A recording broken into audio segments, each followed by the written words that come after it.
الحمد للہ رب العالمین والصلاة والسلام علی محمد الامین اعوذ باللہ من الشیطان الرجیم بسم اللہ الرحمن الرحیم۔ خواتین و حضرات،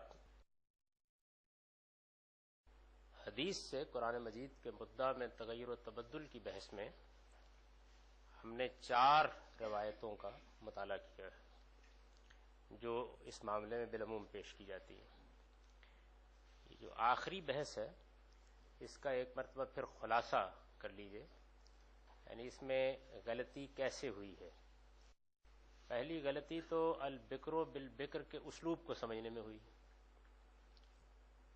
عام حالات میں جب آدمی اس کو پڑھتا ہے تو اس کا وہ وہی ترجمہ کرتا ہے جو ہمارے عزیز نے یہاں کر کے مجھ سے سوال کیا تھا، لیکن عربی زبان اور خاص طور پر قرآن مجید کی عربی میں یہ اسلوب کئی پہلوؤں سے آتا ہے۔ مثلا اس کی ایک بڑی ہی عمدہ مثال خود قرآن میں ہے۔ قرآن مجید میں جہاں قصاص کا قانون بیان ہوا ہے وہاں ہے کہ الحر بالحر والعبد بالعبد، یعنی آزاد کے بدلے میں آزاد قتل کیا جائے، غلام کے بدلے میں غلام قتل کیا جائے۔ تو اب بظاہر تو اس سے یہ معلوم ہوتا ہے کہ اگر کسی قبیلے کے آزاد نے قتل کیا ہے تو اس کے بدلے میں تو آزاد قتل کیا جائے گا، لیکن اگر غلام قتل کیا گیا تو اس کے بدلے میں آزاد قتل نہیں کیا جائے گا، بظاہر یہ معلوم ہوتا ہے۔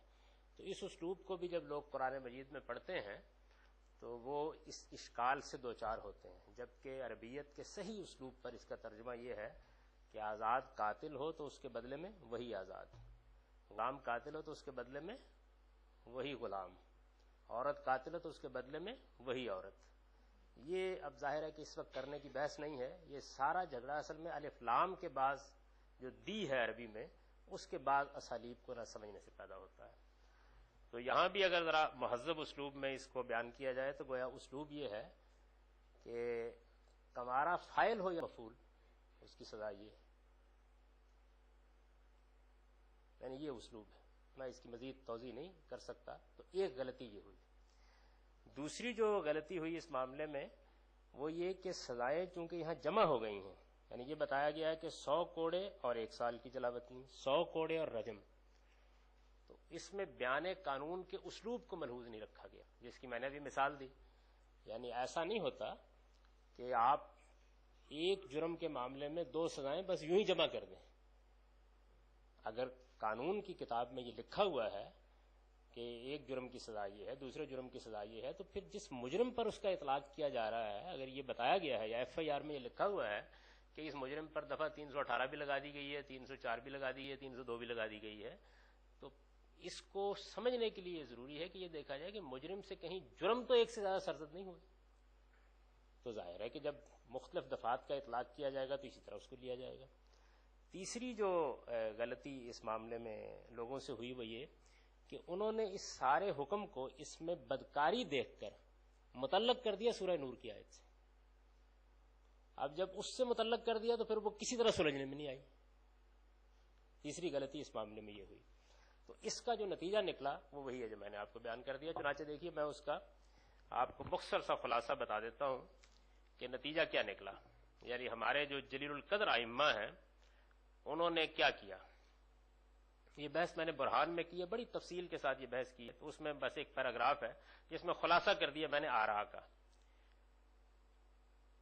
اس میں شبہ نہیں کہ قرآن مجید کا یہ حکم اپنے اسلوب کے اعتبار سے بہت کچھ شر و بدعات کا متقاضی ہے، لیکن ہمارے فقہا نے اس کے ساتھ جو طرفہ معاملہ کیا ہے اس کی روح سے احناف کے نزدیک یہ سزا صرف کوار زانیوں کے لیے ہے، یعنی سورہ نور والی۔ شادی شدہ زانیوں کی سزا سنت نے مقرر کی ہے اور وہ رجم یعنی سنگساری ہے۔ شادی شدہ زانیوں کے بارے میں یہی رائے شوافع اور مالکیہ کی ہے۔ رہے غیر شادی شدہ زانی تو امام شافعی، امام احمد، امام داؤد، اسحاق بن راہوے، سفیان ثوری، حسن بن صالح اور ابن ابی لعلہ، یہ یعنی پہلے دور کے جلیل القدر فقہا ہیں۔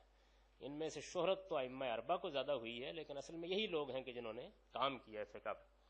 ان کی سزا بھی سنتی شخص کرتے ہیں اور وہ ان کی رائے کے مطابق مرد و عورت ہر 2 کے لیے 100 کوڑے اور 1 سال کی جلاوطنی ہے، یعنی وہ کنواروں کے لیے بھی یہی کہتے ہیں۔ امام مالک اور امام اوزائی بھی کنوارے مردوں کے لیے 100 کوڑے اور 1 سال کی جلاوطنی کے قائل ہیں۔ امام احمد اسحاق بن راہوے اور داؤد ظاہری شادی شدہ زانیوں کے معاملے میں بھی ان حضرات سے متفق نہیں ہیں. ان کی تحقیق کے مطابق شادی شدہ زانیوں کو قرآن مجید کی روح سے 100 کوڑے مارنے کے بعد سنت کی پیروی میں سنساری کی سزا دی جائے گی. یہ اس معاملے میں فقہا کے مسالک کا خلاصہ ہے. غلطی کیسے لگی وہ میں نے آپ کو بتا دی ہے. یعنی کسی روایت کو جب ہم دیکھتے ہیں تو طریقہ یہ ہے کہ قرآن مجید جو کچھ کہہ رہا ہے اس پر محکم کھڑا رہا جائے اور دیکھا جائے کہ اس میں ایک عملی صورتحال درپیش ہے, اس کو کیسے سمجھنا ہے, اس میں کیا مراحل ہو سکتے ہیں. واقعات سے یعنی جو رودادیں ہیں مقدمات کی, اس میں چونکہ حضور نے رجم کے ساتھ 100 کوڑے کی سزا جمع نہیں کی, اس کو بھی میں نے آپ سے عرض کر دیا کہ وہ اصل میں اخلاقیات قانون کا تقاضا ہے. یعنی جب موت کی سزا دی جائے گی تو پھر کیا وجہ اگر پہلے 100 کوڑے مار کے آدمی کو رجم کیا جائے, یعنی پھر ٹھیک ہے آخری سزا دے دی گئی. اور یہ ہمارے ہاں بھی ایسا ہی کیا جاتا ہے. موت کی سزا کے بعد پھر یہ نہیں ہوتا محمد خان ڈاکو کی سزا 90 سال کی یہ ہو گئی, 50 سال کی یہ ہو گئی, 70 سال کی یہ ہو گئی. موت کی سزا ہے تو بس ختم, اس کے بعد پھانسی دے دی جاتی ہے تاکہ معاملہ ختم کر دیا جائے. تو یہ اس کی نوعیت ہے. میں اس مسئلے کو حل کرنے کی تاریخ کے بارے میں بھی یعنی علمی دہانت کا تقاضا ہے کہ چند اشارات کر دوں. اس پر چونکہ میں بہت تفصیل کے ساتھ لکھ چکا ہوں اور یہاں خاص طور پر اس تاریخ کی طرف اشارہ نہ کرنے کی وجہ یہ ہے کہ روایت کو جس زاویے سے میں دیکھتا ہوں اس میں منفرد ہوں. لیکن بہرحال اس مسئلے کے سلجھنے کی جو تاریخ ہے اس کو دیکھ لینا چاہیے. مسئلہ ایسا ہی تھا, فقہا کے مسالک بھی اسی طرح تھے, اور سب سے بڑھ کر یہی مسئلہ موضوع بنا ہے. وجہ کیا تھی؟ وجہ یہ تھی کہ قرآن مجید کی آیت بھی بالکل صاف ہے, الزانیۃ والزانی فاجلدوا کل واحد منہما 100 جلدہ, اور اس بات کا انکار بھی ممکن نہیں تھا تاریخی طور پر کہ نبی صلی اللہ علیہ وسلم نے بدکاری کے بعد مجرموں کو سنساری کی سزا دی. یعنی یہ مسئلہ تھا. اب سب سے پہلے خوارج اس پر حملہ آور ہوئے اور انہوں نے وہ طریقہ اختیار کیا جو ہمارے زمانے میں بعض لوگوں نے اختیار کیا, یعنی جو بہت زیادہ ریاضت کرنے کے لیے تیار نہیں ہوئے معاملے کو سمجھنے کے لیے. آسان طریقہ, انہوں نے کہا کہ نہیں یہ کچھ چیز نہیں ہے, لہذا ہم رجم کے واقعے کا انکار کرتے ہیں. یعنی کربلا کا واقعہ ہوا ہی نہیں سرے سے, یا جنگ صفین اور جنگ جمل ہوئی نہیں. ایک طریقہ یہ بھی ہے. ہمارے بڑے صاحب علم بزرگ کے بعد تو وہ یہ کہتے تھے کہ بھائی اب یہ صاف سی بات ہے کہ صحابہ کرام لڑ ہی نہیں سکتے. جنگ جمل ہوئی ہے, جنگ صفین ہوئی ہے, تفصیلات کے بارے میں تو تاریخی روایات میں کچھ ہو سکتا ہے, لیکن آپ یہ کہ جنگ عظیم ہی نہیں ہوئی. تو انہوں نے کہا کہ نہیں یہ ہو نہیں سکتا, کیونکہ نہیں ہو سکتا تو زیادہ نہیں اس معاملے میں. تو طریقہ جو انہوں نے یہ اختیار کیا, اور ظاہر ہے کہ پھر اس کے بعد خوارج متون ہوئے. یعنی عام طور پر یہ کہا گیا کہ دیکھو انہوں نے کیسی واضح بات کا انکار کر دیا, لیکن مسئلہ کیسے سلجھایا جائے. تو مسئلے کی نوعیت وہی رہی. سب سے پہلے ایک مختصر سا نوٹ اس کے اوپر لکھا امام حمید الدین فرائی نے. سب سے پہلے ہماری امت کی جو معلوم تاریخ ہے علمی, اس میں ان کا ایک مسودہ ہے, وہ شائع تو نہیں ہوا ابھی تک, احکام الرسول کے عنوان سے, کوئی 2 یا 3 صفحے کا مسودہ ہے. اس کا مختصر سا ترجمہ کر کے عربی میں ہے, وہ خالد مسعود صاحب نے تدبر قرآن شائع کر دیا تھا, تدبر رسالے میں شائع کے معذرت کے ساتھ. تو اس مسودے میں انہوں نے پہلی مرتبہ یہ جملہ لکھا کہ یہ جو اس روایت میں عبادہ بن صامت کی یہ روایت ہے, اور یہی تنہا روایت ہے اصل میں اس معاملے میں جو واقعات سے ہٹ کے مسئلے کو بیان کرتی ہے. تو انہوں نے اس کے اوپر یہ لکھا کہ اس میں جو رجم ہے یہ نور کے تحت نہیں ہوا, یہ مائدہ کے تحت ہوا ہے. یعنی سب سے پہلے گویا انہوں نے ماخذ تبدیل کیا, اور یہ گویا بریک تھرو تھا مسئلے میں. یعنی توجہ دلائی انہوں نے کہ یہ سزا حقیقت میں 100 کوڑے والی آیت کے تحت دی نہیں گئی, بلکہ یہ مائدہ کی تکتیل کے تحت دی گئی ہے. اچھا, اس کے بعد پھر مولانا امین ناصر اصلاحی نے تدبر قرآن میں جب اس پر تفصیل سے لکھا تو انہوں نے اس کو موقت کر دیا. مائدہ میں پہلے بیان کیا اس کو, پھر سورہ نور آئی تو اس میں بیان کر دیا. اسی پر وہ بڑا ہنگامہ ہوا, جس کے بعد مجھے فقہ کے میدان میں نے عرض کیا تھا کہ اترنا پڑا, ورنہ یہ میری دلچسپی کا مضمون نہیں تھا. تو انہوں نے اس کو بیان کیا, لیکن روایت کو جس زاویے سے انہوں نے لیا ہے اس سے مجھے اتفاق نہیں تھا, اور وہ آپ تدبر قرآن میں پڑھ سکتے ہیں. ظاہر ہے کہ اس وقت وہ میرا موضوع نہیں ہے, ہم زیر بحث لائیں گے تفصیل کے ساتھ جب حدود و تعزیرات کے باب کا مطالعہ کریں گے. میں روایت کو جس زاویے سے دیکھتا ہوں میں نے آپ کے سامنے بیان کر دیا. اسی طرح واقعات کو جس طرح متعلق کرتا ہوں, یعنی جس میں حضور نے صرف رجم کی سزا دی ہے, وہ بھی میں نے آپ کی خدمت میں عرض کر دی ہے. تو چونکہ اس کو دیکھنے کے لحاظ سے میں زاویہ نظر میں منفرد ہوں, تو اس وجہ سے میں نے ان کا حوالہ نہیں دیا، لیکن علمی دیانت کا تقاضا یہ ہے کہ یہ بتا دوں آپ کو کہ اس میں کن کن مراحل سے گزر کر یہ بات واضح ہوئی ہے، اس طرح واضح ہوئی ہے۔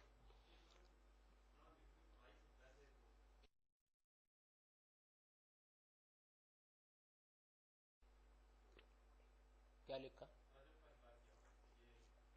نہیں، مولانا فرائی نے تو رجم کا بالکل انکار نہیں کیا، اس سے بڑی تہمت کوئی ہو نہیں سکتی، ہم نے کوئی رجم کا انکار نہیں کیا۔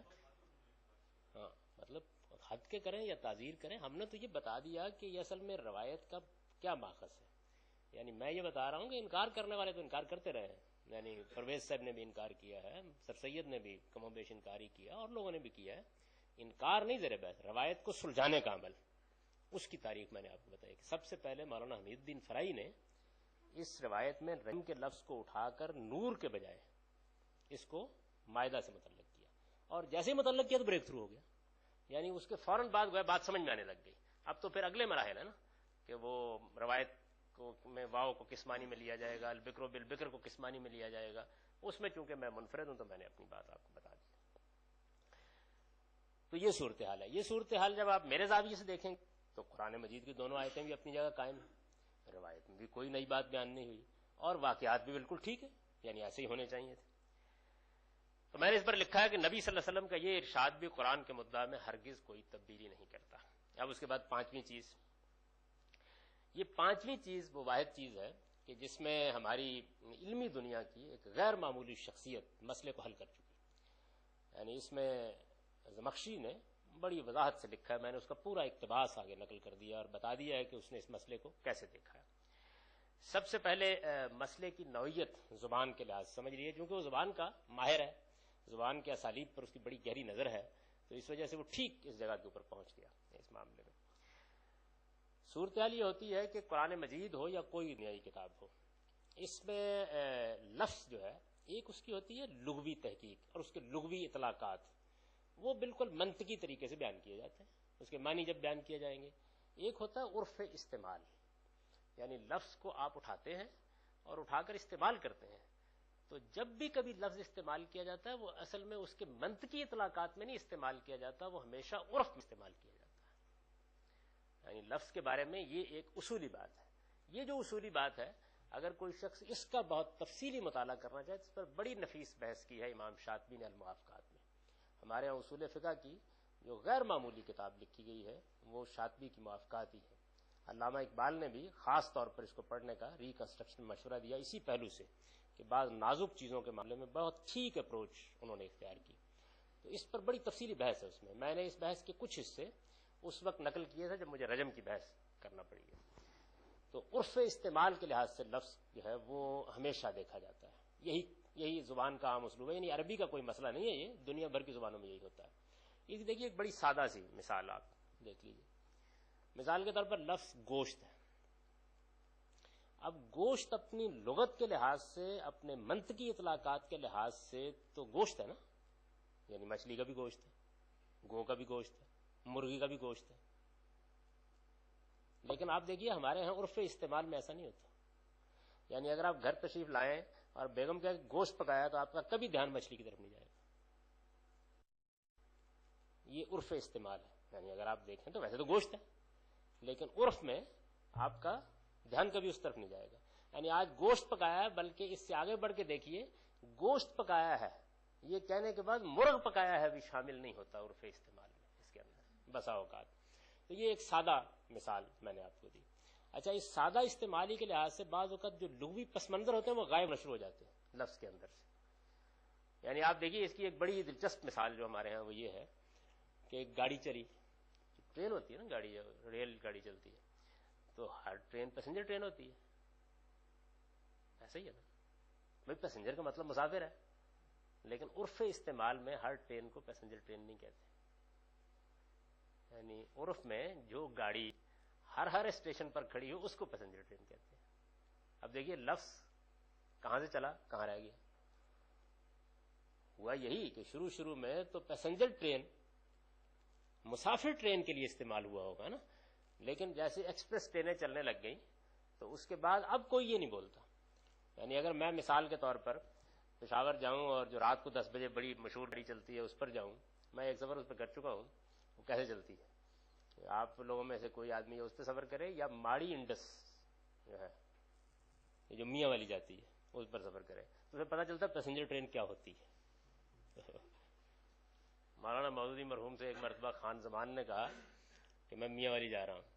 تو انہوں نے کہا کیسے جا رہے ہیں؟ انہوں نے کہا ماڑی انڈس سے. انہوں نے کہا آپ کے ہاں کوئی چنگی انڈس نہیں چلتی؟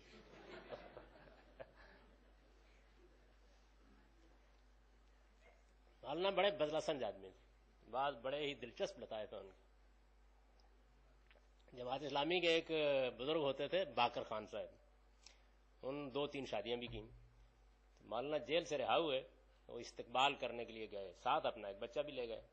جب مولانا باہر نکلے تو انہوں نے اپنے بچے کا تعارف کرایا. انہوں نے کہا کہ یہ کون سی باقر خانی کا کلچا ہے؟ تو باقر خان اور جو لاہور کے پس منظر میں آپ باقر خانی اور کلچے سے اگر واقف ہیں تو آپ اس کا لطف اٹھا سکتے ہیں. بہت بدلسنج آدمی تھے. تو میں یہ گزارش کر رہا تھا کہ یہ عرف استعمال ہوتا ہے لفظوں کا. یعنی اب اگر فرض کر لیجئے کہ پیسنجر ٹرین ہمارے عرف میں بولا جائے تو اس سے مراد مسافر ٹرین نہیں ہوتی, اس سے مراد ہر اسٹیشن پر کھڑی ہونے والی, یعنی ایکسپریس ٹرین کے مقابل میں یہ لفظ استعمال ہونے لگ گیا. اس اصول کو سمجھ لیجئے. یعنی اگر آپ چاہیں گے تو میں 10 مثالیں آپ کی زبان سے دے دوں گا. یہ بہت عام طریقہ ہے. اصول کی بات یہ ہے کہ لفظ کو کبھی بھی اس کے لغوی اطلاق میں نہیں لیا جاتا, بلکہ ہمیشہ عرف استعمال کے لحاظ سے لیا جاتا ہے. زمخشری نے اسی اصول کو اپلائی کیا اور آپ دیکھیں اس مسئلے کو سلجھایا جو اب 5ویں بحث میں آ رہا ہے. اللہ تعالیٰ نے جو چیزیں حرام ٹھہرائی ہیں ان میں سے ایک میتا یعنی مردار بھی ہے. ہم بحث کر چکے ہیں نا کہ 4 چیزیں کھانے کے لیے حرام کی گئی ہیں, ان میں ایک میتا یعنی مردار بھی ہے.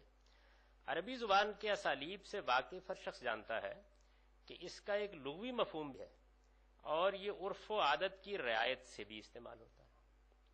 یعنی جیسے ہمارے ہاں گوشت عرف و عادت کے لحاظ سے بھی استعمال ہوتا ہے, اور لغت میں اگر گوشت کے معنی بیان کرنے ہوں تو وہاں پر یہ اپنے منطقی یا لغوی اطلاق میں بیان بھی کر دیا جاتا ہے. پہلی صورت میں یہ ہر اس چیز کے لیے مستعمل ہے جس پر موت وارد ہوئی. یعنی میتا کا لفظ جو ہے یہ جب لغوی لحاظ سے استعمال کیا جائے گا تو ہر مردہ چیز میتا ہے. لیکن دوسری صورت میں عربیت سے آشنا کوئی شخص اسے مثال کے طور پر مردہ ٹڈی یا مردہ مچھلی کے لیے استعمال نہیں کر سکتا. یعنی یہ ہوگا ہی نہیں استعمال. جیسے گوشت کا لفظ عرف میں استعمال نہیں ہوتا مرغی کے لیے یا مچھلی کے لیے استعمال نہیں ہوتا. رسول اللہ صلی اللہ علیہ وسلم نے اسی بنا پر فرمایا ہے احلت لکم میتتان و دمان فاما المیتتان فالحوت والجراد واما الدمان فالکبد والطحال. تمہارے لیے 2 مری ہوئی چیزیں اور 2 خون حلال ہیں. مری ہوئی چیزیں مچھلی اور ٹڈی ہیں اور 2 خون جگر اور تلی ہیں. یعنی یہاں بھی وہی صورتحال ہے کہ عرف استعمال سے جو استثناء نکل رہا تھا وہ اپنے زمانے میں جو چیزیں کھاتے تھے لوگ ان میں حضور نے اس کو بیان کر دیا کہ یہ ان چیزوں میں کوئی حرج نہیں ہے. ان کو اگر یہ مری ہوئی بھی ہو, مچھلی کو ہم ذبح نہیں کرتے, وہ مری ہوئی بھی کھا لیتے ہیں اس میں, اور کسی آدمی کے ذہن میں وہ کراہت نہیں آتی جو مردار کے بارے میں آتی ہے. اس لیے کہ مردار کا, اب دیکھیے یہ مردار کا لفظ یعنی مردہ کا لفظ تو ہم ہر مری ہوئی چیز کے لیے بولتے ہیں لیکن مردار نہیں بولتے ہیں. تو میتا اصل میں بالکل مردار کے معنی میں ہے جو قرآن نے حرام کیا ہے جس کو, تو اس وجہ سے اس کا اطلاق نہیں ہوتا. امام اللغہ زمخشری لکھتے ہیں, یہ انہوں نے اس پہ بحث کی ہے اور چونکہ اس کو انہوں نے سلجھا دیا ہے تو میں نے وہ بحث نقل کر دی ہے. یہ ان کا خاص انداز ہے. فَإِن قُلْتَ فِي الْمَيْتَاتِ مَا يَحِلُّ وَهُوَ السَّمَكُ وَالْجَرَادُ, کہ اگر تم سوال کرو گے کہ مری ہوئی چیزوں میں تو کچھ حلال بھی ہیں, یعنی جب یہ آیت زیر بحث آئی ہے تو انہوں نے اس پر سوال اٹھایا, وہ ایسے ہی کرتے ہیں, اگر تم پوچھو گے تو میں یہ بتاؤں گا. فِي الْمَيْتَاتِ مَا يَحِلُّ, کہ مری ہوئی چیزوں میں تو کچھ ہمارے لیے حلال بھی ہیں, مثلا مچھلی اور ٹڈی. وقال رسول اللہ صلی اللہ علیہ وسلم احلت لنا میتتان و دمان, وہی روایت انہوں نے نقل کر دی. قلت, وہ کہتے ہیں میں اس کا جواب یہ دوں گا قصد ما یتفاہم الناس و یتعارفونہ فی العادہ, اس میں اصل میں لوگوں کے عمومی استعمال کا اسلوب ملحوظ رکھا گیا ہے. ما یتفاہم الناس و یتعارفونہ فی العادہ, یعنی اس میں لفظ میتا عرف و عادت کے اعتبار سے استعمال ہوا ہے. اب انہوں نے اس کی مثالیں دی. الا تری ان القائل اذا قال اکلا فلان میتا لم یسبق الوہم الی السمک والجراد، کہیں گے جب کوئی عربی بولنے والا یہ کہے گا کہ فلاں آدمی نے میتا کھایا تو ذہن جو ہے وہ مچھلی اور ٹڈی کی طرف نہیں جائے گا، یعنی عرف و عادت کے لحاظ سے جیسے گوشت بول کے ذہن مچھلی کی طرف نہیں جاتا ہمارا. کما لو کالا دمن، اسی طرح اس نے کہا کہ اس نے خون کھا لیا تو لم یسبق القبض والطحال، تو آدمی کا دماغ جو ہے وہ تلی کی طرف نہیں جائے گا یا جگر کی طرف نہیں جائے گا، اگرچہ وہ خون میں لتڑے ہوئے ہوتے ہیں.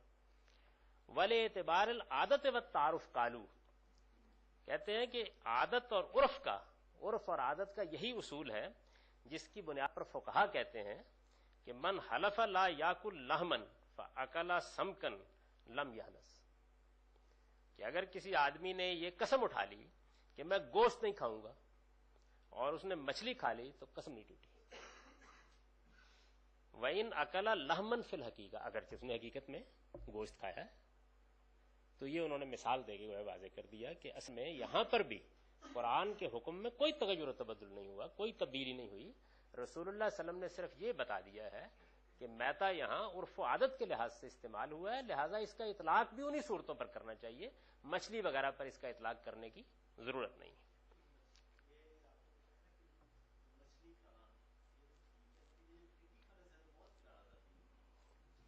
تو نہ کھائیں، میں نے کب دسترخوان پر سجا کے آپ کے سامنے رکھی ہے. عرب تو جو صحرائی ٹڈی ہے موٹی موٹی ہوتی ہے، بھون کے کھاتے ہیں بڑے مزے کے ساتھ. تو اس میں مجھے کچھ عرض نہیں کرنا، اس کی وجہ یہ ہے کہ اس سے پہلے ایک جلیل القدر اسکالر جو ہے اس مسئلے کو اس زاویے سے دیکھ کے حل کر چکے ہیں. میں نے صرف ان کا اقتباس نقل کر دیا اور بتا دیا ہے کہ اس میں یہ اصول ہے. تو ہمارے فقہا جو اس کو استثناء کی مثال میں پیش کرتے ہیں یا تغیر و تبدل کی مثال میں پیش کرتے ہیں، یہ زبان کے اس اسلوب کو ملحوظ نہ رکھنے کا نتیجہ ہے، ورنہ یہاں بھی اصل میں کوئی تبدیلی نہیں ہوئی. اس کے بعد اب غالباً آخری چیز ہے چوری کی سزا. قرآن مجید کی سورہ مائدہ میں اس طرح بیان ہوئی، وَالسَّارِقُ وَالسَّارِقَةُ فَاقْطَعُوا أَيْدِيَهُمَا جَزَاءً بِمَا كَسَبَا نَكَالًا مِّنَ اللَّهِ وَاللَّهُ عَزِيزٌ حَكِيمٌ.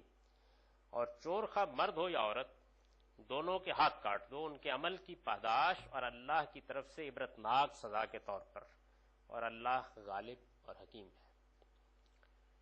اس سے واضح ہے کہ یہ سزا چور مرد اور چور عورت کے لیے ہے. قرآن نے اس کے لیے سارق اور سارقہ کے الفاظ استعمال کیے ہیں. عربی زبان کا ہر عالم جانتا ہے کہ یہ صفت کے صیغے ہیں، ایڈجیکٹیوز استعمال کیے ہیں، یعنی یہ فعل نہیں استعمال کیا. عربی زبان میں جب کسی چیز کو آپ نے اطلاق میں بیان کرنا ہوتا ہے تو آپ بیان کرتے ہیں اس کو فعل میں، جس نے چوری کی. جب آپ کو اس میں اہتمام پیدا کرنا ہوتا ہے تو آپ اس کے لیے صفت کا صیغہ استعمال کرتے ہیں، اور جب آپ اس کو اس سے بھی زیادہ اہتمام سے بیان کرنا چاہتے ہیں تو آپ اس کے لیے کوئی اسم مستعار لے لیتے ہیں. زبان کی بحث کرتے ہوئے میں نے آپ سے عرض کیا تھا کہ اسم کا جو مستعار لینا ہوتا ہے وہ اپنے اندر ایک جہان معنی لیے ہوئے ہوتا ہے، یعنی وہ سادہ بات نہیں ہوتی. مثال دی تھی میں نے، یاد ہوگا آپ لوگوں کو، کہ مولانا شبلی نے جب وہ جنجیا سے واپس آئے ہیں اور ندوے میں تشریف لائے تو اس موقع پر یہ مصرع رہا، ان کی جو ایک بڑی مشہور غزل ہے فارسی کی کہ حالیہ شبلی شدم رندے غزل خان نیستم. اب میں شبلی ہو گیا ہوں، اب میں رندے غزل خان نہیں ہوں، شبلی ہو گیا ہوں. یہ اسم کا استعمال ہے اور بڑا بلیغ استعمال ہے. مطلب یہ کہ اب میں رندے غزل خان نہیں رہا، میں اب ابا کبا ماما پہننے والا عالم فاضل شبلی مدرس پڑھانے والا تحقیق کرنے والا عظیم مورخ، اب میں یہ ہو گیا ہوں. تو حالیہ شبلی شدم، یعنی چونکہ وہ اپنی شخصیت سے واقف تھے تو انہوں نے کہا کہ بھائی وہ اصل شبلی واپس آ گیا ہے. تو یہ اسم کا استعمال ہے، یہ عربی میں بھی ہوتا ہے. تو یہاں قرآن مجید نے صفت کے صیغے استعمال کیے ہیں، یعنی فعل نہیں استعمال کیا. عربی زبان کا ہر عالم جانتا ہے کہ یہ صفت کے صیغے ہیں جو وقوع فعل میں اہتمام پر دلالت کرتے ہیں. یعنی صفت کا صیغہ جب استعمال کیا جائے گا تو فعل کے واقع ہونے میں اہتمام کو بیان کرے گا، یعنی سادہ فعل اب نہیں رہے گا. وقوع فعل میں اہتمام پر دلالت کرتے ہیں، لہذا ان کا اطلاق فعل سرقہ یعنی چوری کا فعل سرقہ کی کسی ایسی ہی نوعیت پر کیا جا سکتا ہے جس کے ارتکاب کو چوری اور جس کے مرتکب کو چور قرار دیا جا سکے. یعنی چور، یہ لفظ جب آپ اردو میں بھی صفت بولتے ہیں تو یہ سادہ لفظ نہیں رہتا. چنانچہ کوئی بچہ اگر اپنے باپ یا کوئی عورت اپنے شوہر کی جیب سے چند روپے اڑا لیتی ہے، یا کوئی شخص کسی کی بہت معمولی قدر و قیمت کی کوئی چیز چرا لے جاتا ہے، یا کسی کے باغ سے کچھ پھل یا کسی کھیت سے کچھ سبزیاں توڑ لیتا ہے، یا بغیر کسی حفاظت کے کسی جگہ ڈالا ہوا کوئی مال اچک لیتا ہے، یا آوارہ چرتی ہوئی کوئی گائے یا بھینس ہانک کر لے جاتا ہے، یا کسی اضطرار اور مجبوری کی بنا پر اس فعل شنی کا ارتکاب کرتا ہے، تو بے شک یہ سب ناشائستہ افعال ہیں اور ان پر اسے تادیب و تنبیہ بھی ہونی چاہیے، لیکن یہ وہ چوری نہیں ہے جس کا حکم ان آیات میں بیان ہوا ہے۔ یعنی یہ پہلے اصول میں بات سمجھ لیجیے۔ یعنی اصول کیا ہے کہ قرآن نے چوری کے فعل کے ارتکاب پہ سزا بیان نہیں کی، ہاتھ کاٹنے کی، چور کی سزا بیان کی ہے۔ اب اس کا ہم ظاہرہ اطلاق کریں گے، یعنی بہت سی چیزیں ایسی ہوں گی جن کو ہم اس سے مستثنا کر دیں گے۔ آج کا فقیہ بھی کرے گا، عدالت بھی کرے گی، جج بھی کرے گا۔ اب یہ صورتحال اگر ہے اور اس میں اللہ کا پیغمبر بھی کوئی استثناء بیان کرتا ہے اسی اصول کے اوپر، تو اس کو ایسے ہی دیکھنا چاہیے۔ چنانچہ آپ دیکھیے نا کہ مثال کے طور پر یہ نہیں ہے کہ یہ مسئلہ کوئی یعنی آج کے زمانے میں آ کر اس طرح سنجیدہ نہیں رہا۔ مولانا سید ابو اللہ صاحب مودودی نے جو سورہ نور میں رجم کی بحث کیا، بڑا تفصیلی اس کے اوپر لکھا ہے، یعنی کوئی 24-25 صفحے تفہیم القرآن میں انہوں نے اس پہ لکھے ہیں۔ تو بحث انہوں نے یہاں سے اٹھائی ہے کہ بعض لوگ رجم کے معاملے میں تردد کا اظہار کرتے ہیں، تو ان کو معلوم ہونا چاہیے کہ اگر قرآن مجید کی تشریح روایت سے نہ مانی جائے تو پھر تو ایک آدمی نے اگر کسی کا کنی بھی چرا لی ہے تو اس پر ہاتھ کاٹ دیا جائے گا۔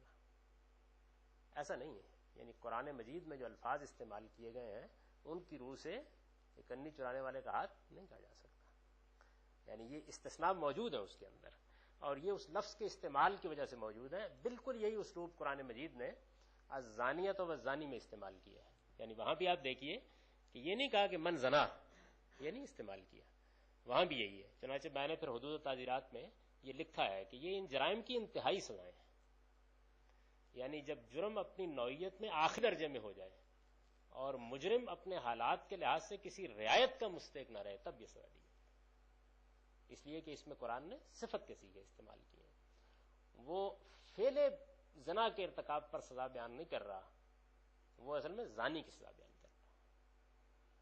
تو یہ صورتحال جو ہے یہ آگے ہم زیر بحث لائیں گے۔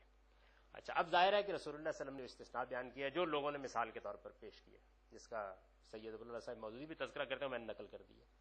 رسول اللہ صلی اللہ علیہ وسلم کا یہ ارشاد قرآن کے اسی مدعا کا بیان ہے، یعنی جو مدعا میں نے واضح کر دیا کہ چونکہ صفت کا صیغہ استعمال کیا گیا ہے اس لیے ظاہر ہے کہ اب کچھ استثناء ہوں گے۔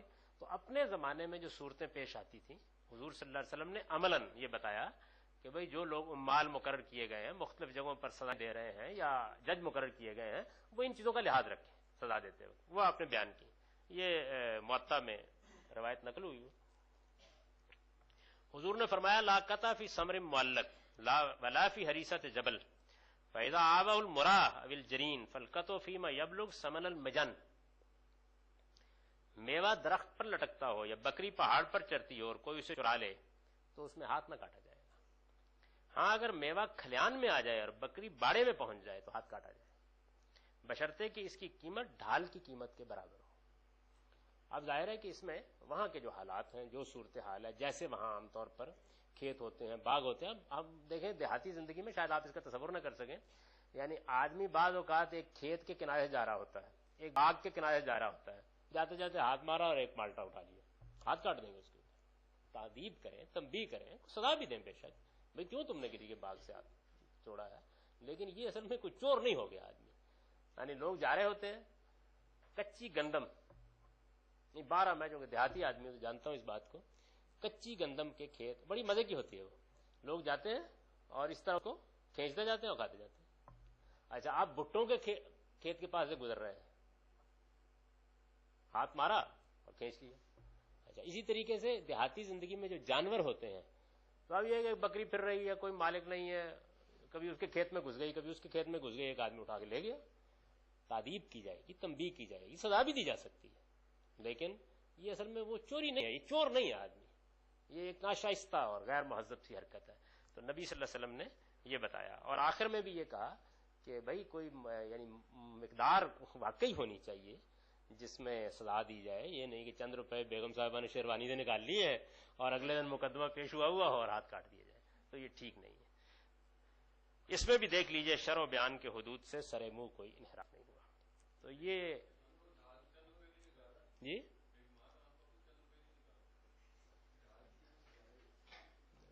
یہ وہ عرب میں کافی قیمتی چیز ہوتی ہے دال مجن. تو یہ جناب وہ 6 روایتیں ہیں جن کو عام طور پر قرآن مجید کے نسخ، اس کی تحدید و تخصیص یا اس کے مفہوم میں تغیر و تبدل کی مثال کے طور پر پیش کیا جاتا رہا ہے، اور اس سے لوگ یہ نتیجہ نکالتے رہے ہیں کہ قرآن میں سنت تغیر و تبدل کر سکتی ہے، تبدیلی کر سکتی ہے، یا وہ اس پر قاضی کی حیثیت سے کھڑی ہے. اور اس میں جو کچھ بھی یعنی اس فقیر نے خدمت انجام دی ہے وہ میں نے آپ سامنے عرض کر دی ہے کہ یہ مسئلہ جو ہے اس کو کیسے دیکھنا چاہیے تھا، اس کے دیکھنے میں کیا غلطی ہوئی ہے. اور اب یہ دیکھیے کہ کہا مجھے جاتا ہے کہ یہ حدیث کے معاملے میں انکار کی روش اپنائے ہوئے ہیں، اور صورتحال یہ ہے کہ دیکھیے میں نے تمام روایات کو ان کی جگہ بٹھا دی. یعنی یہ حضرات تو انکار کر رہے تھے بہت سی چیزوں کا. میں نے آپ کو مثال دی نا کہ عبادہ بن صامت کی روایت نے قرآن کو منسوخ کر دیا اور روایت کو عمل نے منسوخ کر دیا. تو میں نے تو ہر چیز کو اس کی جگہ بٹھا دیا، یعنی کسی روایت کا کوئی انکار نہیں کیا، بتایا ہے کہ اس کا اصل مدعا کیا ہے، موضوع کیا ہے، اس میں بات کیا کہی گئی ہے، قرآن کی بات کیا ہے. تو اب آپ اس بحث کو بالکل ابتدا میں لے جا کر دیکھیے جہاں سے یہ شروع ہوئی تھی. اس میں نے لکھا تھا کہ چوتھے سوال کا جواب یہ ہے، یہ صفحہ 36 سے شروع ہوئی تھی. چوتھے سوال کا جواب یہ ہے کہ حدیث سے قرآن کے نسخ اور اس کی تحدید و تخصیص کا یہ مسئلہ محض سوء فہم اور قلت تدبر کا نتیجہ ہے. یعنی یا تو بات سمجھنے میں غلطی ہو گئی ہے یا قرآن مجید پر، حدیث پر پوری طرح غور نہیں کیا گیا کہ اصل میں کیا بات تھی. اگر یہ معاملہ صحیح طریقے سے کیا جاتا تو یہ مسئلہ پیدا نہیں ہو سکتا تھا. یہ میری طرف سے ان 4 اعتراضات کا جواب ہے. یعنی جب میں یہ کہتا ہوں کہ قرآن میزان اور فرقان ہے، قرآن کہتا ہے کہ وہ میزان اور فرقان ہے، قرآن مجید پر کوئی چیز حکومت نہیں کر سکتی، اس کے مدعا میں کوئی چیز تبدیلی نہیں کر سکتی، تو اس کے اوپر جو اعتراضات ہو سکتے تھے ان کا میں نے جواب دے دیا.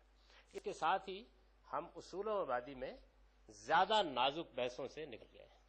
یعنی اب چیزیں نسبتاً سادہ ہو گئی ہیں. وہ چیزیں ہیں کہ جن کو سمجھنے میں اور جن کے عملی اطلاقات کو دیکھنے میں کچھ بڑی الجھن پیش نہیں آئے گی. بڑے بڑے مسئلے جن کے اندر الجھنیں موجود تھیں ان پر میں نے اپنا نقطہ نظر کر دیا ہے. مجھے کبھی اس پہ اصرار نہیں ہوا کہ آپ اس کو مان لیں. یعنی میں جس زاویے سے دیکھتا ہوں میں نے بیان کر دیا. ممکن ہے کہ کوئی دوسرا شخص اس کو ذرا زیادہ بہتر زاویے سے دیکھے اور اس کی کوئی زیادہ بہتر صورت پیش کر سکے، اور اسی طریقے سے یہ بھی ممکن ہے کہ میرے استدلال کی غلطی کوئی شخص واضح کر دے. لیکن میں ان سب چیزوں کو اس طرح دیکھتا ہوں، اور جب اس طرح دیکھتا ہوں تو میرے نزدیک مسئلہ سرے سے پیدا ہی نہیں ہوتا. اب اس کے بعد اگلی فصل دیکھیے. ہم 4 چیزوں کا اصول میں مطالعہ کر چکے ہیں. یعنی مبادی تدبر و قرآن میں 4 چیزیں زیر بحث آ چکی ہیں. اب پانچویں چیز کا میں نے عنوان قائم کیا کتابم متشابہہ. یہ قرآن نے خود اپنے بارے میں کہا ہے. پانچویں چیز یہ ہے کہ قرآن اپنا مدعا اتنی مختلف صورتوں اور گوناگوں پیرایوں میں بیان کرتا ہے کہ اس کے نتیجے میں وہ خود اپنے اجمال کی تفصیل اور اپنے معجزانہ کلام کی ایسی شرح و تفسیر بن گیا ہے کہ دنیا کی دوسری کتابوں میں اس کی کوئی نظیر پیش نہیں کی جا سکتی. یعنی قرآن مجید میں مضامین تو چند ہیں. آخرت پر انذار کا مضمون ہے، اس کے نتیجے میں جو دنونت اللہ تعالیٰ دنیا میں برپا کرتے ہیں اس کا بیان ہے، آگے ہم اس کا مطالعہ کریں گے. جو پچھلی قوموں نے اس معاملے میں غلطیاں کی ہیں ان کے اوپر تبصرہ ہے، اور پھر اس کے بعد تطہیر اور تزکیے کے مضمون کے تحت شریعت کا بیان ہے. مضامین تو یہی ہوتے ہیں، لیکن ان مضامین کو قرآن مجید نے ایسا نہیں کیا کہ کسی ایک ہی انداز سے بیان کر دیا. جیسے علامہ اقبال کے مضامین چند ہیں لیکن وہ ان کو متنوع اسالیب سے بیان کرتے ہیں. تو قرآن مجید بھی اپنی بات کو مختلف اسالیب میں بیان کرتا ہے اور ہر جگہ نیا پیرایا اختیار کر لیتا ہے، نیا انداز اختیار کر لیتا ہے. جب نیا پیرایا اور نیا انداز اختیار کرتا ہے تو ایک جگہ ایک بات اجمال میں ہوتی ہے، دوسری جگہ تفصیل کر دیتا ہے. ایک جگہ کسی چیز کا ایک پہلو نمایاں نہیں ہوتا، اس کو نمایاں کر دیتا ہے. اس کا یہ نتیجہ نکلتا ہے کہ قرآن مجید ایک ایسی کتاب بن جاتا ہے کہ اس میں اگر ایک جگہ کوئی مشکل پیش آ گئی ہے تو خود قرآن ہی کے دوسرے مقامات سے وہ حل ہو جاتی ہے. یعنی یہ اصل میں اس اسلوب کی وجہ سے جو قرآن نے اختیار کیا ہے یہ صورت پیدا ہوئی ہے. چنانچہ اسی بنا پر اس نے یعنی قرآن نے اپنی تعریف کتاباً متشابہہ کے الفاظ سے کی ہے. ارشاد فرمایا ہے اللہ نزل احسن الحدیث کتاباً متشابہا مثانی. اللہ نے بہترین کلام اتارا ہے ایک ایسی کتاب جس کی آیتیں ایک دوسرے سے ملتی ہوئی اور صورتیں جوڑا جوڑا ہیں. یعنی یہ قرآن نے خود اپنا تعارف سورہ زمر میں کرایا ہے. یہ 39ویں سورہ ہے اور 23 نمبر آیت ہے. اللہ نزل احسن الحدیث کتابا متشابہا مثانی وَلَقَدْ صَرَّفْنَا فِي هَذَا الْقُرْآنِ لِيَذَّكَّرُوا. اور اس مضمون کی دوسری آیات میں یہی حقیقت قرآن نے لفظ تصریف سے واضح کی ہے. یعنی یہی بات کہ وہ ملتے جلتے طریقے سے انہی مضامین کو بیان کرتا ہے، دہراتا ہے، گونا گو پیرایوں میں دہراتا ہے. وہ جو انیس نے کہا ہے نا کہ ایک پھول کا مضمون ہو تو 100 رنگ سے باندھو، تو قرآن 1000 رنگ سے باندھتا ہے اسی مضمون کو. تو اس کو قرآن نے دوسری جگہ یہاں متشابہن کے لفظ سے ادا کیا ہے، اور سورہ بنی اسرائیل کی 41 آیت میں، یہ 17ویں سورہ ہے، اسے تصریف کے لفظ سے بیان کیا ہے. اس کے معنی گردش دینے کے ہیں. تصریف کا مطلب ہے گردش دینا. قرآن میں ہے تصریف الریاح، یعنی ایک ہی بات کو مختلف طریقوں اور بو قلموں اسلوبوں سے پیش کرنا. بو قلموں یعنی گونا گون، عدلتے بدلتے، مختلف، متنوع، نئے سے نئے اسالیب میں بیان کرتا ہے. اسی طرح فرمایا ہے کتاب احکمت آیاتہ ثم فصلت من لدن حکیم خبیر. یہ ایسی کتاب ہے جس کی آیتیں پہلے محکم اتاری گئیں، پھر حکیم و خبیر خداوند عالم کی طرف سے ان کی تفصیل کی گئی. یعنی پہلے ایجاز، جامعیت اور اختصار کا طریقہ اختیار کیا گیا. قرآن مجید میں آپ دیکھیں خاص طور پر جو چھوٹی صورتیں ہیں ان میں وہی مضمون ہوگا لیکن 2 جملوں میں، 3 جملوں میں. یعنی ایسے اسلوب میں قرآن بیان کرے گا کہ گویا ایک پورا کا پورا دریا تھا جس کو کوزے میں بند کر دیا. یعنی پہلے اعجاز، جامعیت اور اختصار کا طریقہ اختیار کیا گیا، پھر انہی گٹھے ہوئے جامع اور مختصر گویا دریا بکوزہ جملوں کی تفصیل کر دی گئی. یعنی وہ جملے ایسے تھے کہ گویا کوزے میں دریا بند ہے، تو قرآن نے اس کی تفصیل کی. استاد امام امین احسن اصلاحی قرآن کے اس وصف کی وضاحت پہ لکھتے ہیں اگر آپ قرآن کی تلاوت کیجئے تو آپ محسوس کریں گے کہ ایک مضمون مختلف صورتوں میں بار بار سامنے آتا ہے. ایک مبتدی یعنی ابتدائی مطالعہ کرنے والا یہ دیکھ کر خیال کرتا ہے کہ یہ ایک ہی مضمون کی تکرار ہے، لیکن قرآن پر تدبر کرنے والے جانتے ہیں کہ قرآن تکرار محض سے بالکل پاک ہے. اس میں ایک بات جو بار بار آتی ہے تو بین ہی ایک ہی پیش و عقب اور ایک ہی قسم کے لواحق و تضمنات کے ساتھ نہیں آتی. پیش و عقب یعنی اس کا سیاق سباق، پس منظر، آگے کیا ہے پیچھے کیا ہے.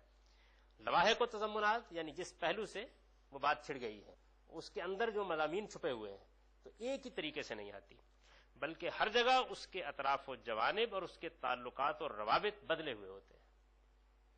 یعنی ہر جگہ یہ معلوم ہوتا ہے کہ وہی واقعہ ہے لیکن بالکل ایک دوسری جگہ پر رکھ دیتا ہے قرآن مجید اس کو. مقام کی مناسبت سے اس میں مناسب حال تبدیلیاں ہوتی ہیں.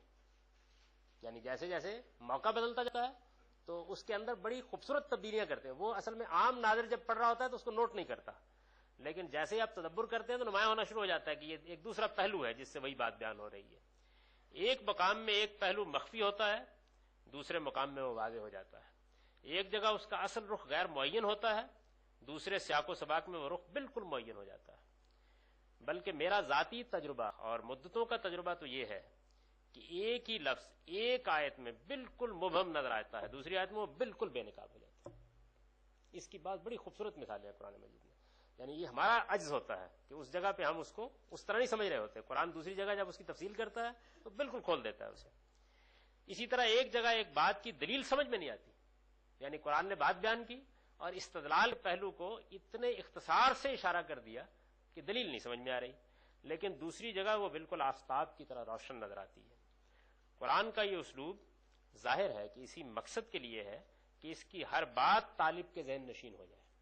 یعنی اعلیٰ ادب جب تخلیق ہوتا ہے تو اس میں چند مضامین ہوتے ہیں جن کو ایک اعلیٰ درجے کا ادیب مختلف پہلوؤں سے بیان کرتا ہے. مطلب کیا ہوتا ہے کہ وہ چند مضامین اچھی طرح، جیسے اقبال کا خود ہی کا مضمون ہے، جیسے اس کا سوسائٹی کے بارے میں بعض چیزوں کے لحاظ کو وہ چاہتا ہے کہ اس میں پیدا ہو، مسلمانوں کی عظمت رفتہ کے بارے میں اس کا ایک خاص مضمون ہے. اسی طرح مسلمانوں کے اندر بعض اپنے مقاصد کے لیے وہ ایک خاص نوعیت کا جوش اور ایمان اور ایذان پیدا کرنا چاہتا ہے. تو اس کے مضامین کی آپ فہرست بنا لیں 4 5 10 بنیں گے، لیکن وہ ان کو بیان اس طریقے سے کرتا ہے کہ مختلف جگہوں پر وہی مضامین اپنے پیش و عقب کے بدلے ہوئے لواحق اور تضمنات کے ساتھ آتے ہیں تو ذہن نشین ہوتے چلے جاتے ہیں. یہ کرتا ہے وہ. شیکسپیئر میں اس کی بڑی عمدہ مثالیں ہیں اگر آپ اس کو پڑھیں. چنانچہ میں بطور، یہ مولانا کا بیان ہے، چنانچہ میں بطور تحدیث نعمت کی عرض کرتا ہوں کہ مجھ پر قرآن کی مشکلات جتنی خود قرآن سے واضح ہوئی ہیں دوسری کسی چیز سے بھی واضح نہیں ہوئی. یہ بالکل ٹھیک بات ہے. یعنی اگر آپ قرآن پر تدبر کرتے رہیں تو وہ اصل میں ایسے کھولتا ہے اپنی باتوں کو کہ یعنی وہی حقیقتیں بالکل واضح ہو جاتی ہیں. اب یہ اسالیب بھی جو ہم نے پیچھے پڑھے ہیں تو یہ ہم پر کوئی الہام نہیں ہوئے، یہ قرآن مجید میں یعنی برسوں تدبر کے بعد اس کی زبان کا ایک ذوق پیدا ہو جاتا ہے. اور وہ کیسے پیدا ہوتا ہے؟ وہ انہی اجمالات کو کھولتا چلا جاتا ہے. تو پھر آپ بالکل اذعان کے مقام پر کھڑے ہو جاتے ہیں کہ یہاں یہی بات حذف ہے. یعنی ایسی خوبصورت چیزیں ہوتی ہیں اس میں کہ آدمی بالکل حیران رہ جاتا ہے. ابھی میں ان دنوں میں بیان کے جس حصے میں کر رہا تھا تو اب اس میں دیکھیے کان الناس امۃ واحدہ فبعث اللہ النبیین، لوگ ایک ہی طریقے پر تھے تو اللہ نے نبی بھیجے. اب یہ درمیان میں ایک جملہ حذف کیا ہے لیکن دوسرے مقام پہ اس کو واضح کر دیا ہے کہ اصل میں اختلافات ہوئے تو اللہ نے نبی بھیجے. تو آپ جب دوسری جگہ اس کو پڑھ لیتے ہیں تو معلوم ہو جاتا ہے کہ یہ کیا چیز ہے جس کو درمیان سے یہاں نکال دیا اس لیے کہ وہ واضح اس معاملے میں. تو اسالیب بھی ایسے ہی سمجھ میں آتے ہیں. میر انیس نے کہا ہے کہ ایک پھول کا مضمون ہو تو 100 رنگ سے باندھوں. ممکن ہے خود ان کے اپنے کلام کے بارے میں یہ محض شاعرانہ مبالغہ آرائی ہو، لیکن قرآن کے باب میں یہ بات بالکل حق ہے. ایک ایک بات اتنے گوناگوں و بو قلموں اسلوبوں سے سامنے آتی ہے کہ اگر آدمی ذہن سلیم رکھتا تو اس کو پکڑ ہی لیتا ہے. یعنی ایک جگہ نہیں اگر سمجھ میں آ رہی تو دوسری جگہ سے سمجھ میں آ جائے گی. یہ دور حاضر میں امام حمید الدین فرائی کے بعد قرآن کے سب سے بڑے عارف کا بیان اور زندگی بھر کا تجربہ ہے. یہ دور حاضر میں امام حمید الدین فرائی کے بعد قرآن کے سب سے بڑے عارف کا بیان اور زندگی بھر کا تجربہ ہے. قرآن کا جو طالب علم بھی تدبر کے ساتھ اس کا مطالعہ کرے گا اس حقیقت کو اس کے ورق ورق پر سب پائے گا. چنانچہ اس روشنی میں بطور اصول ماننا چاہیے کہ القرآن یفسر بعضہ بعضا، قرآن آپ اپنی تفسیر کرتا ہے. یعنی اس سے یہ اصول نکلتا ہے. یہ بات صرف قرآن کی تعلیمات، اس کے تاریخی اشارات اور اس کی تلمیحات یعنی جس میں واقعات کی طرف اشارے کیے جاتے ہیں ہی کی حد تک صحیح نہیں ہے، بلکہ قرآن کا یہ عجیب معجزہ ہے کہ وہ اپنے الفاظ و اسالیب کی مشکلات کے حل کے لیے بھی اپنے اندر نظائر و شواہد کا ایک قیمتی ذخیرہ رکھتا ہے. یعنی الفاظ اور اسلوب میں ایک جگہ اجمال کی وجہ سے مشکل ہوگی، دوسری جگہ اس کو کھول دے گا. آپ وہ دیکھیے نا کہ کتنی مشکل پیدا ہو گئی تھی میراث کی آیت میں جب فوق اثنتین سے پہلے اس کو حذف کیا ہے اور آخر میں جب جواب دیا ایک سوال کا تو اس میں ترتیب ایسی کر دی کہ وہی بات کھول گئی بیان کر. یعنی ان کو آپ جب سامنے رکھ کے پڑھیں گے تو حیرت انگیز طریقے سے ایک خاص اسلوب کو قرآن نے بالکل متعین کر دیا. میں نے جب اس کو بیان کیا، اس اسلوب کو متعین کیا، اس سے نکالا اور لوگوں کے سامنے رکھا تو سلیم الطبع لوگوں نے تو ظاہر ہے کہ اس کو اپریشیٹ کیا کہ ایک بڑی مشکل زبان کی جو ہے وہ اس سے حل ہوتی ہے. لیکن جو لوگ نہیں اس پر غور کرنا چاہتے انہوں نے کہا کہ ہمیں اس کی ضرورت ہی نہیں تھی، حدیث میں بیان ہوا ہے کہ 2 کا حصہ یہ ہے، اس سے کیا فرق پڑتا ہے. استاد امام لکھتے ہیں یہاں تفصیل میں پڑھنے کی گنجائش نہیں ہے، ورنہ ہم دکھاتے ہیں کہ کس طرح قرآن مجید عام بول چال کے اندر سے ایک معمولی لفظ اٹھا لیتا ہے اور اس کے معروف معنی سے کہیں زیادہ بلند معنی میں استعمال کرتا ہے. مثلا لفظ تقویٰ کو آپ دیکھیے، یعنی عربی زبان کا ایک عام لفظ تھا بچنے کے معنی میں، قرآن نے اس کو اٹھایا اور اتنے گوناگوں اسالیب سے استعمال کیا کہ اب وہ ایک جہان معنی بن چکا ہے قرآن میں جب آپ اس کو پڑھتے ہیں. اسی طرح لفظ احسان کو دیکھیے، ایک سادہ لفظ تھا، کام کو اچھے طریقے سے کرنا. کتنے عجیب و عجیب پہلوؤں سے قرآن نے اس کو اٹھایا ہے اور کتنی جامعیت اور کتنی معنویت اس کے اندر پیدا کر دی ہے. یہاں تفصیل میں پڑھنے کی گنجائش نہیں ہے، ورنہ ہم دکھاتے ہیں کہ کس طرح قرآن مجید عام بول چال کے اندر سے ایک معمولی لفظ اٹھا لیتا ہے اور اس کے معروف معنی سے کہیں زیادہ بلند معنی میں استعمال کرتا ہے اور پھر اپنے طریقے استعمال کے تنوع سے، یعنی استعمال کرنے میں جو تنوع پیدا کرتا ہے یہاں ایک پہلو سے وہاں دوسرے پہلو سے، پھر اپنے طریقے استعمال کے تنوع سے اس کے لیے ایسا مخصوص ماحول پیدا کر لیتا ہے کہ لسان العرب اور سیاہ جوہری کی رہنمائی، یہ 2 عربی زبان کے بہت مشہور لغت ہے، ان کا ذکر پیچھے آ چکا ہے زبان کی بحث میں. لسان العرب اور سیاہ جوہری کی رہنمائی کے بغیر قرآن کا ایک طالب علم اس لفظ کے پورے ما لہو اور ما لا کو اس طرح سمجھ لیتا ہے. ما لہو اور ما لا جو اس کے لیے ہے، جو اس پر ہے، یہ محاورہ ہے زبان کا، یعنی اس کے متعلقات کو اس طرح سمجھ لیتا ہے کہ کوئی چیز بھی اس کے یقین کو جھٹلا نہیں سکتی. مفرد الفاظ کے علاوہ، یعنی جو ایک ایک لفظ ہے، مفرد الفاظ کے علاوہ اسالیب کلام، یعنی کلام کے جو انداز ہیں، اور نحوی تعلیف، گرامر کی جو تھا، نحوی تعلیف گرامر کی کنسٹرکشن جس سے واضح کی جاتی ہے کہ باب میں بھی قرآن مجید کا یہی حال ہے.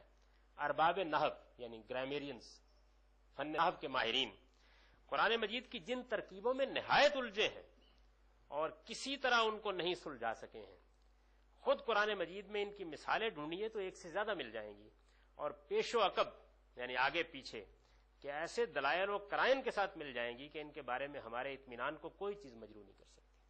یعنی یہ قرآن مجید کا ایک خاص پہلو ہے. یہ بہت سادہ بحث ہے، یعنی خلاصہ اس کا صرف یہ ہے کہ قرآن مجید میں ایسا اسلوب اختیار کیا گیا ہے چیزوں کو بیان کرنے کا، اور اس پیرایہ بیان میں وہ آئی ہیں کہ قرآن مجید اپنے اندر اپنے مضامین کے بھی نظائر رکھتا ہے اور اپنی زبان کے بھی نظائر رکھتا ہے. یعنی اس لیے یہ اصول بالکل درست ہے، یہ قدیم اصول ہے. القرآن یفسر بعضہ بعضا، یعنی قرآن آپ اپنی تفسیر کرتا ہے. تو یہ ایک اصول ہے جو اس کے اندر سے نکلتا ہے. اب جناب 5 منٹ شاید باقی ہیں، 3 منٹ باقی ہیں، اس لیے اسی پر جو کوئی سوالات ہیں کر لیجئے. جی